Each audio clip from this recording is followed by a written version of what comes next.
Hi, I'm Jeffrey Pickette, host of Stoughton Spotlight. Thanks for tuning in. This episode, we're going to be talking about the Stoughton High building project. We're actually going to be doing a couple of episodes updating you on the progress of this project as we head into the late winter and early spring months of 2016. One episode is going to be dealing with the building itself and its design. This episode, however, is going to be dealing more so with the education plan and how the education components relate to this project. So the project itself, in the fall of 2015, at the start of this 2015-2016 school year, was in the feasibility design. And the building committee was looking at various sites where a new or renovated high school could be located, and they ultimately made a decision to place the building pretty much behind where the current high school is now on the current football field. They also were looking at whether or not to renovate and add, or to build new, and the decision was also made to build new. So now the project is moving right along and it's in the schematic design phase. So we'll explain what that means. We'll explain to you what option C2A is, which will be that's the conceptual design that the building committee selected to go with for this new building project. So let's introduce our guests so we can get right into this discussion and bring you up to date with this important project for the town of Stoughton. I'm joined by Dr. Marguerite Rizzi from the Stoughton Public Schools, the Stoughton Public School Superintendent. I'm joined by Juliet Miller, the Stoughton High Principal, and I'm joined by Franceschi, from DRA Architects, and DRA Architects is the architectural firm for this project. And so you helped to do the conceptual design for what we'll be seeing today. So let's start off with kind of I caught us up a little bit where we are, and we're in the schematic design phase. So in the grand scheme of things in the project, where does this kind of fall in the timeline?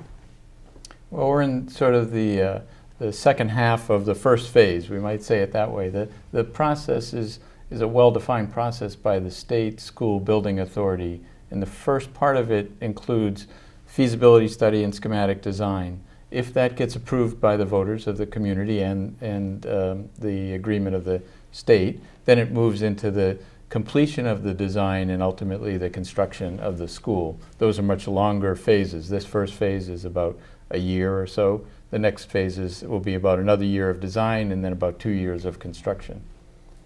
And so right now, where we're taping towards the end of February 2016, over the next couple of months, one of the reasons why we have everybody in studio today is that you're going on kind of the road, you're calling it the road show, and giving reports and updates to various groups in town about where this project is right now as you prepare to go before town meeting for approval in May and before the general population for the passage of an override, or excuse me, a debt exclusion, not an override, the debt exclusion to fund the project, and that would be in June. So standing right now where we are today, the education program was one of the things that was done during the feasibility study portion, and that really was influential in how it impacted like the layout of the building. So I wanted to talk about that today because there just seems to be so many different topics you can go in with this project, but specifically education. I mean, it's the most important part of the project ultimately. So I'll let Maggie and Julie take this question. Just kind of give us some highlights about what is in this education program and your visions for a new Stoughton High School. Definitely. Go ahead. So it's a pretty comprehensive document that covers everything that we do at Stoughton High School now and everything we hope to do in the future years. It is thinking well out into the future because we know that this building will last us at least the rest of my lifetime. And it covers the things that we really value, which were developed over a couple of days of visioning sessions with the faculty, community members, and students. It talks about 21st century learning skills being able to be flexible, designing a space that's flexible, have technology, throughout the entire building, provide for space for collaboration, both for student collaboration as well as for faculty collaboration, a space for us to continue to grow our amazing music and art program, but also to add to it a drama program, to continue growing our science program and put into place labs that are suitable for 21st century learning, as well as can have creator spaces where they can create robotic things and engineering and art spaces, things that really bring to life the learning that they're having in their classroom.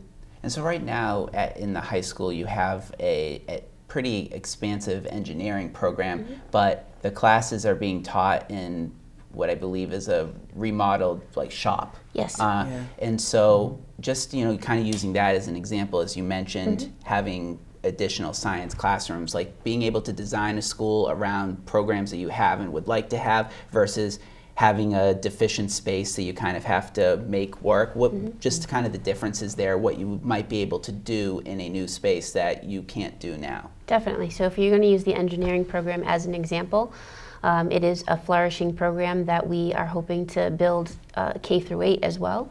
And so that's going to change the things that we do in the high school currently, because our students will be coming to us with a much more breadth of knowledge in that area, and so they'll be able to start at a different place at the high school than they are now. We want a space that accommodates for kids to be able to learn the material, hear from their instructor and work with each other and talk to each other, but then also be able to go into a computer lab, design something, walk next door and actually manufacture it, which is not the opportunity they have right now. As you mentioned, it is an old converted wood shop. And so we have done that in the building throughout, where we've taken old spaces and made them fit our program rather than or altering our program in order to fit into that space rather than the other way around. And one of the other things I thought was noteworthy about the education plan was the creation of a black box theater. And so can you mind just explaining kind of what that is and how you would plan to use that in the building? Definitely. So it's a fascinating space that I've had the opportunity to see in a couple of the new buildings that have been created. Since we want to grow our drama program, it is a space that allows for a really it's a very flexible space. There isn't any furniture or permanent furniture in there. There would be some sort of bleacher seating that might be movable and flexible. It allows for drama productions to practice. It's a presentation space. It's literally a black box that accommodates a whole flexible curriculum. Now I know that obviously you think of the gym, well, most of the people would think first and foremost, well, that's the basketball games, what's going on after school. But in terms of the phys ed program, right now the gym is barely big enough to have one basketball court. From a teaching standpoint, and we can get into the athletics standpoint more in the other show that we'll be doing about the building, from the standpoint of education, how many basketball courts fit in this new gymnasium? How many teaching stations can you have now versus what you have in the current building? That's a great question, Jeff, because right now the way our facility is designed, it really limits us in the master schedule and how classes are placed are offered during the school day, because we can only offer so many gym classes at the same time. And in the new building, there would be, the gymnasium is going to go from something like 7,000 feet to 12,000 square feet. And so you would have one regulation court that goes across the entire space, but then two separate courts side by side. And we have been talking about dividing that even further. So you would have actually 3 educational spaces that you could use in that gymnasium rather than just one. And they can be divided with drop curtains that allow for different activities to be occurring at the same time. In addition to that, we have a fitness center that's being planned into the new building that would accommodate things like yoga and alternative dance and those kinds of programs. And then we also would have the weight room, which we have now, and we would be replicating that. So we have Tim Bonfatti off camera helping to bring up some slides. So I'd like to, Tim Bonfatti is from Compass Project Management, who's the owner's project manager for this project. I'd like to bring up some slides just to kind of show the layout, and maybe Carl, you could take me through the floor plans of the school. We could start with this, just kind of the educational program in the 21st century, just kind of what this flow chart and how this kind of incorporated into the plan before we get into the floor plans itself. Sure. This diagram is sort of an adjacency diagram. Also, some architects refer to it as a bubble diagram because the spaces are drawn as circles, intentionally meant to be non-representational. So it's not meant to be a floor plan with rectangular rooms and so forth, but it shows how the building, based on the education plan, wants to be organized, and it's clearly different than the existing school in that one of the first things you notice is that the classrooms are clustered in smaller groupings. Right. And I think what we're looking at right now on the screen, actually, Tim, if you can go back to that, is what the current layout of the school is. The current layout, has been around since the 50s and 60s, and even earlier than that. The oldest portion of the building, 1920s, but it is very linear building, long corridors with rooms on either side. The school's organized departmentally. There's not much opportunity for collaboration. It's physically a long distance from some corners of the building to others, which also discourages collaboration. And in this particular diagram too that's on screen, the colors indicate deficiencies as well. So all of the red spaces are from a spatial point of view deficient from today's standards. And Julie talked about the gym. The gym is very small compared to a high school of this size. Right, and that's the large red rectangle that you're looking at in the top right corner. And then even the tan colored spaces are also classrooms that are undersized from today's standards. And that would be your D and B wings. Your science classrooms. Right. And the science rooms in particular are woefully small compared to today's standards. And some of them are not really labs, they're only science classrooms and not well equipped either, but from a space point of view, they're small. So from that organization, though, as Julie mentioned, there were visioning sessions. There was a well thought out, well laid out education plan that talked about organizing the building differently. It may still be initially organized by departments, traditional English department and history department or science department, but it also wants to have that flexibility to be organized perhaps with a STEM academy or with a freshman academy and be able to evolve, because the building is going to be there for at least another 50 years. And so this diagram showing the clusters, within those clusters are not only classrooms, sort of traditional size classrooms, but there are small group spaces, there are larger open collaborative spaces, there are teacher spaces, there are boys and girls rooms, there are support spaces. So it sort of creates these smaller learning communities within a much larger 1,000 pupil high school. So that's one of the major points that comes out in that diagram.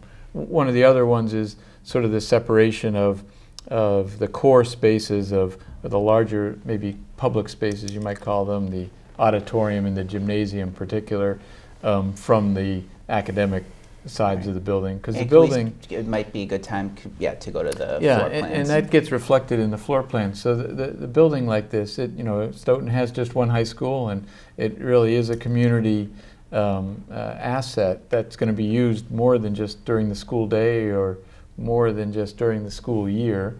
And so we want to think about how that building operates off hours or weekends or summer. And so there's a clear sort of delineation between the auditorium and the gymnasium and those spaces to the bottom of the plan, which is sort of the south side of the building, versus the blue spaces, which are the classroom clusters on the north side of the plan there. And so we're looking at this as the first floor right here. So would you be able to enter into the auditorium from the first You can. level? The yellow areas in the plan are the hallways and the corridors, and the main lobby actually has a front door and a back door. And overall, you can see the building is more compact than the current building. It's not long linear building. it's more compact, and that helps in sort of circulating. But you can enter the auditorium, the green space, directly from that central core space, which is another important point of the diagram as well, is that the cafeteria is not just a student dining space in this building. It's really a commons. It's almost like a So where is the cafeteria village in square. this It's space? that large yellow rectangle in the center of the plan there, connected to all the surrounding corridors as well. So it functions, yes, as a dining space, but also in the morning it could be an assembly space where kids or teachers, might meet before class, or even during class. It could be used as a project space, and certainly after school as a kind of hangout space for doing homework or meeting up with people. And it's certainly what's also a pre-function space before going into the auditorium, before going into the gym. It works well, and it's really at the heart of the building on the first floor. And then likewise on the second floor above it is what traditionally was called a library. We think of it more now as a learning commons, which again is the yellow area in the center of the building. Here it's, you might say, a little more academically connected to the classrooms, but also it's still in the heart of the building, which is another strong point that came out of the education plan in Is the it diagram. closed off, the media center? It does have glass walls around it for acoustic reasons. It can be closed off, but traffic can actually go through it or around it. It has that flexibility. So it's a very exciting space. It has the potential to be the model that people think of as like a Barnes & Noble bookstore, where yes, there are books in there, but there's comfortable seating. There's potential of having a small cafe kind of space within there. It can function as a classroom space. There are areas off of it where both a computer lab and a media classroom where distance learning might go on. So it's a very exciting space, and really in the core of that building will be some of the more unique and exciting parts of the program when you enter it. On the outside it might look fairly traditional, you might say, but once you get inside it's going to be different than today's high school, certainly. And so a third floor, just on the upper level now is, you can see, is sort of a U-shaped building around the courtyard of just academic spaces. So that part of the building where the classrooms are stacks up on 3 levels. The other spaces are tall 2-story spaces, the gymnasium and auditorium. So from a massing point of view, the building is kind of equal on both sides, but the classrooms are the only 3-story portion of the building. Sure. Before we go back off the slideshow, just if we could see what the outside area, just to give everybody kind of a idea conceptually. You can see on this graphic right here on screen that on the right of the screen going up and down is Pearl Street, and on the bottom of the screen going left to right or right to left would be Adams Street. And the new building is the large white square, give or take, towards the bottom. So behind that is a soccer field and track, and that's going to be natural grass. That's right. And then to the right of that is the football field, which will be synthetic turf with bleachers, and that's will be where, I'm assuming that it's not just football. It could be multi-purpose. Multi-purpose. Soccer, lacrosse, field hockey. Right. And from an educational standpoint, this can kind of tie into the building a little bit as well. But where we have Maggie on the program, just to ask about the superintendent's office, which you notice that's that white structure that is off to the parking lot. And the reasoning of separating the superintendent's wing from the school where it's currently in the building right now. So as we can come off the slideshow back to the studio just to kind of discuss that. Well, there was a lot of conversation around that, and we want to make sure that the building has everything in it to address the needs that students have as far as what's going to make them successful currently in the world that they're going out into. So the office space basically could be anywhere. So it's traditional in Stoughton for the superintendent's office to be in the high school, but there are many districts that have the superintendent's office in other schools or in a freestanding building somewhere or sharing office space with someone else, because it's an office function that doesn't really have to be connected to the high school. And by putting it in a structure that's a little bit separate from the building, it's actually much less expensive to build. So we understand that people want the most that they can possibly get for their money, and they want to know that we give them the best product for the least cost.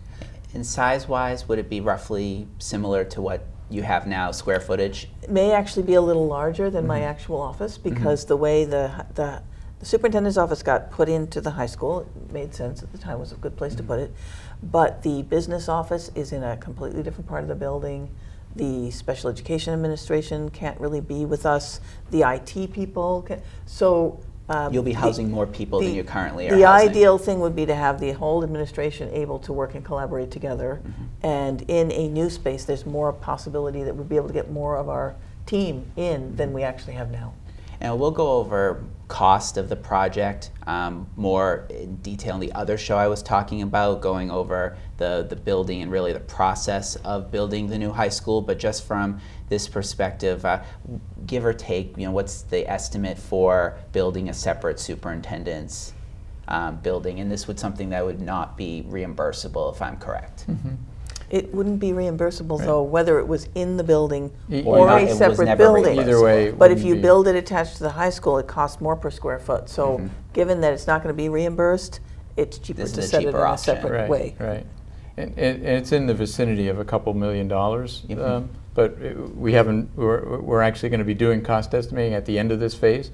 That's one of the real goals of this phase, is to bring these plans and designs up to a level of detail where we can give them to actually 2 independent cost estimators. So, and identifying the cost for the high school separately from the cost of the superintendent's office will be part of that exercise. And while we have a few minutes left, while we were going through the layout of the building, had just a couple questions pop up about the teachers.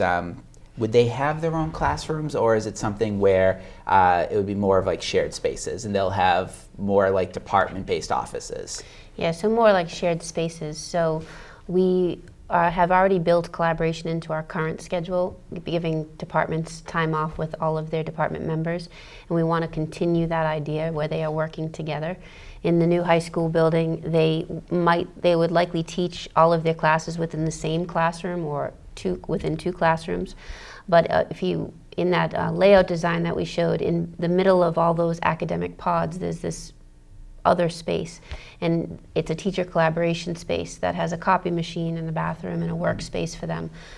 So they would be very close, they would be adjacent to that, and they'd be able to work there when they couldn't be in a classroom or they weren't teaching in a classroom. Is that up on screen by any chance, Tim? So Gina, maybe if we could bring that up just to show the viewers. So this is... So like the orange-ish box in the center of those blue classroom academic pods would be the teacher collaboration space.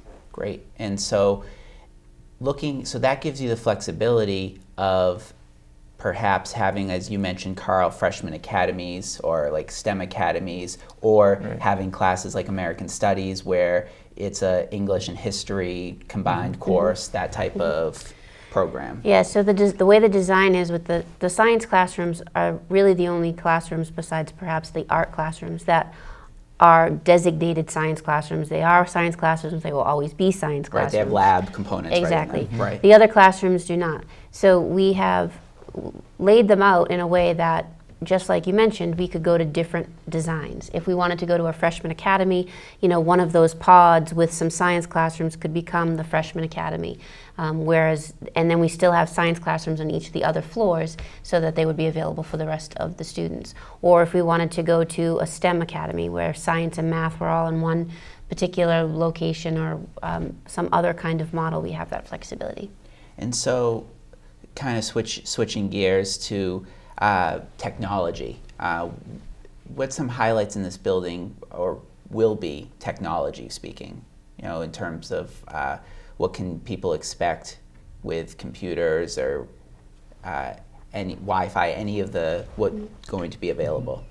I'd say by the time we move into a new building, we would already have gone to one-to-one devices. So students will be carrying around devices with them. The entire building would have Wi-Fi access throughout, charging stations in different locations as well. Every room would be fitted with some sort of projector and whiteboard space and screen like we have now, but whatever model we've decided. We haven't decided specifically on what kind of technology will be in each classroom. And then, of course, space, computer labs. We'll have a couple of designated computer labs, but since we will be one-to-one and kids will be carrying around their devices, there's only a pocket of a couple of them spread throughout the building for very specific programs. Like our World Language Lab is a designated computer space. Our media control room for TV productions is a dedicated computer lab. So there's a couple of them throughout the building.